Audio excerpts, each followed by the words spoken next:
చందమామ మనకందడని ముందుగానే అది తెలుసుకుని చేయి చాచి పిలవద్దు అని చంటి పాపలకు చెబుతామా?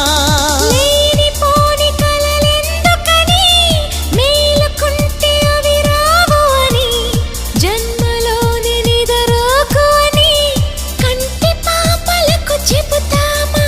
కలలన్నవి కలలని నమ్మనని అవి కలవని పిలవకు కలవమని మది నీటుతున్న మధురానుభూతి మననడిగి చేరుతుందా?